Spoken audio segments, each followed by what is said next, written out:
సభ అధిపతిగా ఎన్నికైన మీకు హృదయపూర్వకంగా మా పార్టీ పక్షాన మా అందరి పక్షాన కూడా హృదయపూర్వకంగా మీకు అభినందనలు తెలియజేస్తూ మా పార్టీ అధ్యక్షులు పెద్దలు శ్రీ కేసీఆర్ గారు వారు దురదృష్టవశాత్తు వారికి కొంత గాయమయ్యి హాస్పిటల్లో ఉన్నప్పటికీ ఎప్పుడైతే ఈ ప్రతిపాదన శ్రీధర్ బాబు గారి ద్వారా మరి వారికి వచ్చిందో వెంటనే ఒక క్షణం కూడా సంకోచించకుండా రెండో ఆలోచన లేకుండా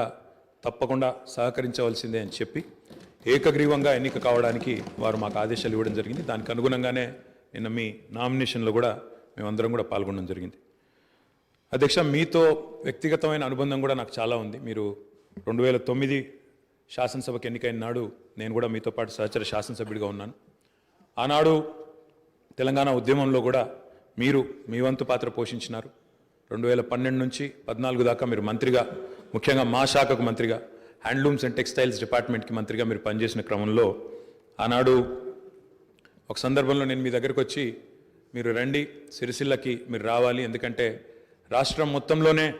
టెక్స్టైల్ అంటే సిరిసిల్ల కాబట్టి మీరు తప్పకుండా రావాలి అంటే మీరు కొంత సంకోచం వ్యక్తం చేసినారు మొదలు. మరి ఇప్పుడు ఉద్యమం ఉధృతంగా ఉంది, నేను మంత్రిగా ఉన్నాను, ఈ సమయంలో వస్తే ఏమైనా ఇబ్బంది ఉంటుందా అంటే లేదు, మనం కలిసే పోదామని చెప్పి ఆ రోజు మీరు రావడమే కాకుండా ఆనాడు మరి బ్రహ్మాండంగా మీరు వచ్చి అక్కడ కార్మికుల సమస్యలు విని తర్వాత చాలా సమస్యల పరిష్కారానికి మీ స్థాయిలో మీరు కృషి చేసినందుకు కూడా మీకు మనస్ఫూర్తిగా ఈరోజు మళ్ళొకసారి అభినందనలు, ధన్యవాదాలు కూడా తెలియజేస్తూ మరి ఒక ఉన్నతమైన సాంప్రదాయానికి ఈరోజు మరి తెరదీస్తూ ఇతర పెద్దలు గౌరవనీయులు తెలంగాణ రాష్ట్రం ఏర్పడ్డ తర్వాత పెద్దలు శ్రీకొండ మధుసూనాచారి గారు, తర్వాత శ్రీ పోచారం శ్రీనివాసరెడ్డి గారు, తదనంతరం మీరు మరి వారు ఇద్దరు కూడా నెలకొల్పిన సాంప్రదాయాలు, కాపాడిన విలువలు, వాటన్నిటిని మీరు కూడా పరిరక్షిస్తారని మనస్ఫూర్తిగా ఆకాంక్షిస్తూ మీ ఉన్నతికి మనస్ఫూర్తిగా అభినందనలు తెలియజేస్తూ మరి ఇప్పుడే పెద్దలు ముఖ్యమంత్రి గారు, ఉప ముఖ్యమంత్రి గారు, మంత్రివర్యులు కూడా చెప్పినట్టు మరి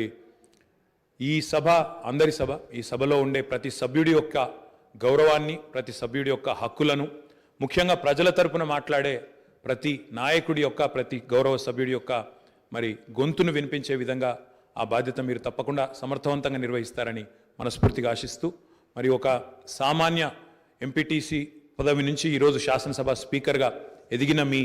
జీవితం ఏదైతే ఉందో, రాజకీయ ప్రస్థానం ఏదైతే ఉందో, ఇది చాలామందికి తప్పకుండా స్ఫూర్తిదాయకంగా ఉంటుందని చెప్పి మనసారా ఆకాంక్షిస్తూ మీ బాధ్యతలో మీరు 100% విజయవంతం సాధించాలని మా పార్టీ తరఫున కూడా కోరుకుంటూ మళ్ళొకసారి మీకు అభినందనలు అధ్యక్ష. Thank you.